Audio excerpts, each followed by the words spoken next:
So you're happy, sir, then with the rate of financial inclusion that is taking place through this scheme, and also with, people have always said that seeding is a challenge, and you've been describing it, but these issues are being sorted out. It is a challenge, but it is not an unanticipated challenge. I've been saying this at every meeting, that these three pillars must rise together. It's like one pillar rising 10 feet, one pillar rising 7 feet, one pillar rising 8 feet. The roof cannot be put on top of it. These pillars must rise. There will be some differences of the pace at which the pillars are rising in the initial stages. But in districts where the pillars are rising, say more or less at the same pace, you will find that the beneficiaries regard this as truly a game changer. And this is going to happen. And LPG will be the biggest test because it reaches out to nearly 120 million people, 120 million families. So LPG will be a big test, and I'm quite sure by the end of the year, we will achieve our goal of a near complete rollout. Many people have been skeptical about various social sector schemes and their implementation because of leakages, because of fears of corruption, inefficiencies, etc. And there are so many schemes of central ministries linked to the DBT.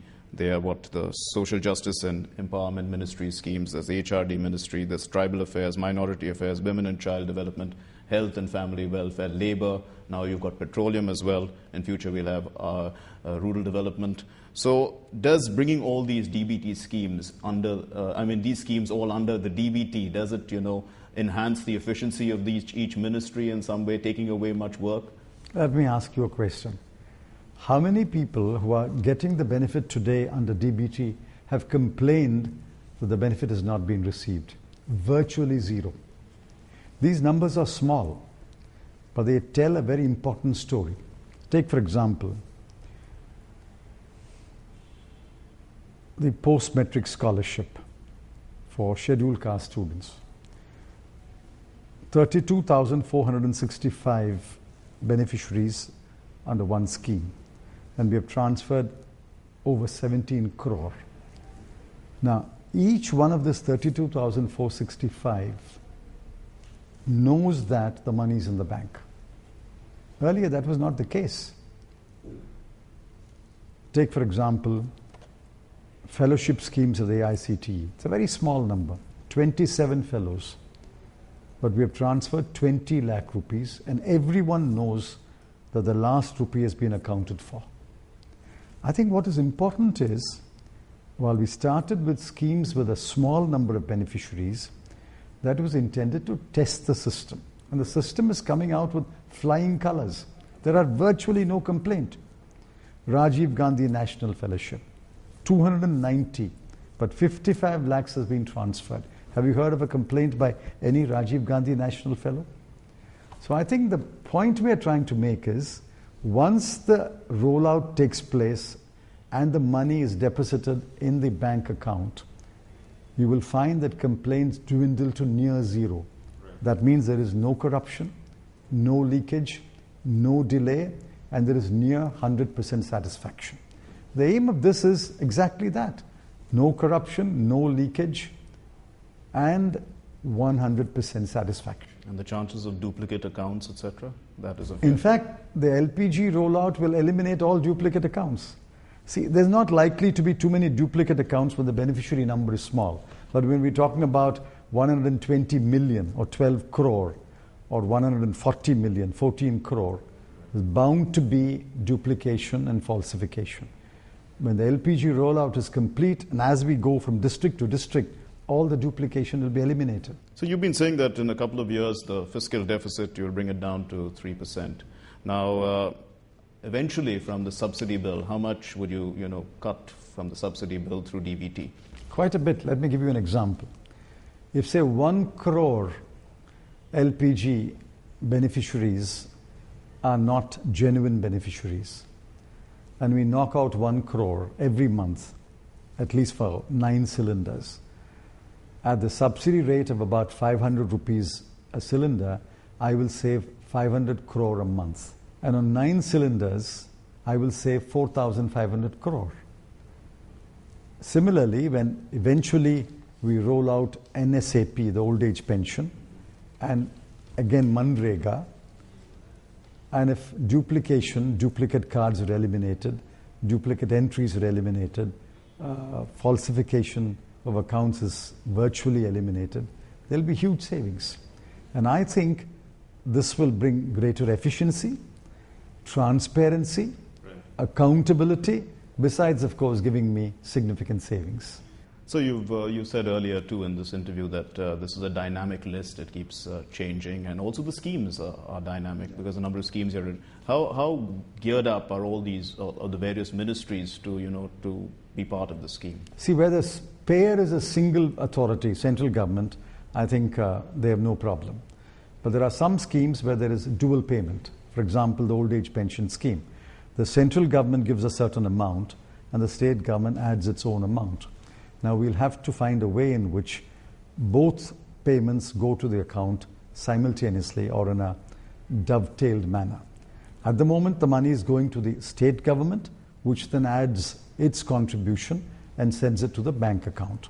That is also part of the DBT.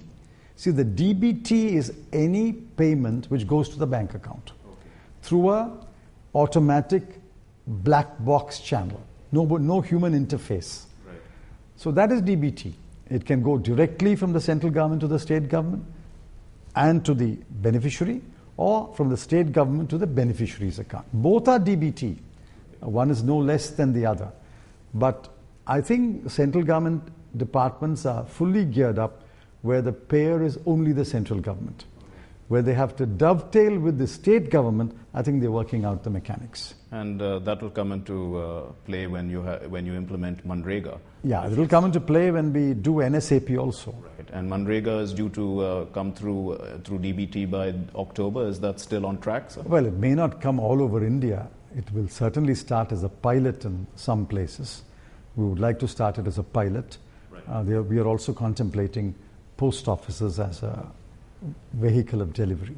And will food and fertilizer subsidies also come under DBT at some stage? Eventually, and let me underline eventually. These are complex issues. We are introducing the food security bill, so that has to stabilize first.